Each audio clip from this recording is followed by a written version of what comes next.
Hello दोस्तों, आप देख रहे हैं एग्जाम अलर्ट 24x7। आज हम ग्रुप डी के एग्जाम सिलेबस के बारे में बात करेंगे, जो 17 नवंबर 2025 से है। एग्जाम स्टार्ट होने में आज से 67 डेज बाकी हैं। अगर आप चाहे तो एग्जाम तैयारी की स्ट्रेटजी के बारे में भी चर्चा कर सकते हैं।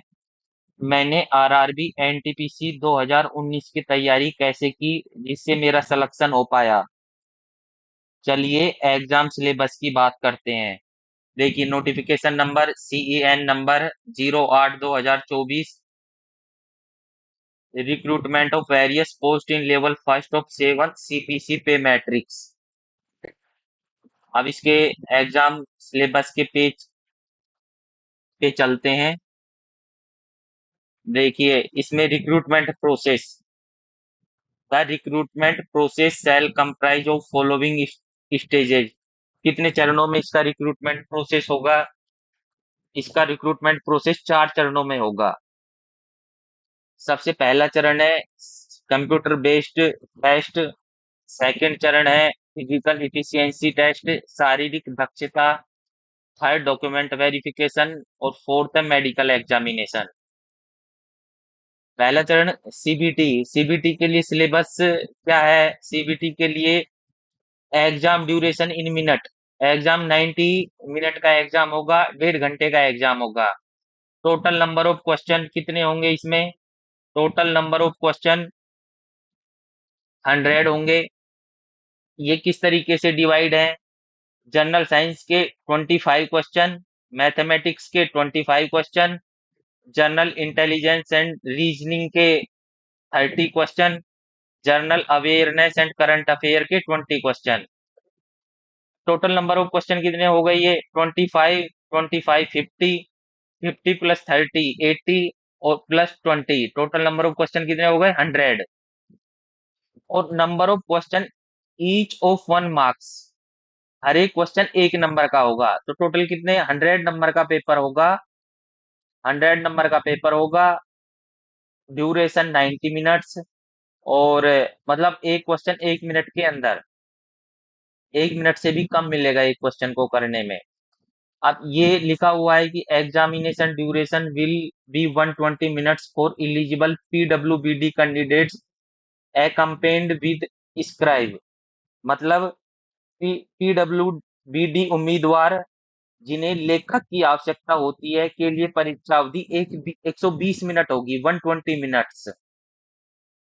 अब इसमें देखते हैं, इसमें क्या लिखा हुआ है? There will be negative marking and 1/3 marks shall be deducted for each wrong answer. मतलब मार्किंग 1/3 मार्किंग है। हर एक गलत क्वेश्चन का 1/3 डिडक्ट कर लिया जाएगा। मिनिमम, अब इसमें कितनी परसेंट कैटेगरी वाइज है मिनिमम पासिंग मार्क्स?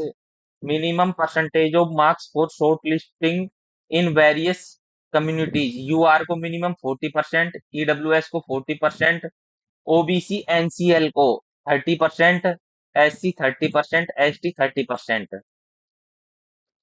अब देखते हैं इसका सिलेबस के बारे में। इसमें क्या क्या आएगा? जैसे देखा, general science, general awareness and current affair, general science, mathematics, general intelligence and reasoning. अब देखते हैं मैथमेटिक्स में क्या आएगा। Number system, BODMAS, decimal, fraction, LCM HCF, ratio and proportion, percentage, mensuration, time and work, time and distance, simple and compound interest, profit and loss, algebra, geometry and trigonometry, elementary statics, square root, age calculation, calendar and clocks, pipes and cistern, ETC. अब देखते हैं इसको, इसमें क्या क्या आएगा mathematics में। इसमें संख्या प्रणाली, बोर्ड मास, दशमलव, भिन्न, एलसीएम एचसीएफ, अनुपात समानुपात, प्रतिशत, क्षेत्रमिति, समय और कार्य, समय और दूरी, साधारण में चक्रवृद्धि ब्याज, लाभ और हानि, बीजगणित, ज्यामिति, त्रिकोणमिति, सांख्यिकी, वर्गमूल, आयु गणना, पाइप एवं टंकी, कैलेंडर और घड़ी आदि। अब जनरल इंटेलिजेंस एंड रीजनिंग में क्या क्या आएगा? Analogy, alphabetical and number series, coding and decoding, mathematics operations, relationships, syllogism, jumbling, Venn diagram, data interpretation and sufficiency, conclusion and decision making, similarities and differences, analytical reasoning, classification, directions, statement and arguments, and assumptions। अब इसमें क्या है? सामान्य बुद्धिमत्ता और तर्क शक्ति। इसमें क्या है हिंदी में?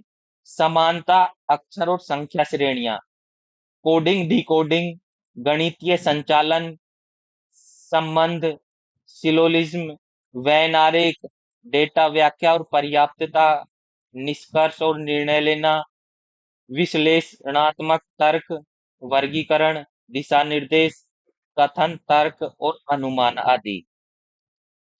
अब जनरल साइंस में क्या आएगा? जनरल साइंस में physics, chemistry, life science of 10th standard level, CBSE level up to 10th standard. Syllabus under this shall cover physics, chemistry and life science of 10th standard level। 10th standard level का 10वीं कक्षा के स्तर का CBSE के अनुसार भौतिक, रसायन विज्ञान और जीवन विज्ञान, ये है जनरल साइंस के। अब जनरल अवेयरनेस और करंट अफेयर, मतलब सामान्य जागरूकता और सामयिक घटनाएं। इनमें क्या क्या है? Science and technology, sports, culture, personalities, economic, politics and any other subject of importance. अब इसमें क्या है हिंदी में? विज्ञान एवं प्रौद्योगिकी, खेल, संस्कृति, व्यक्तित्व, अर्थशास्त्र, राजनीति तथा अन्य महत्वपूर्ण विषय।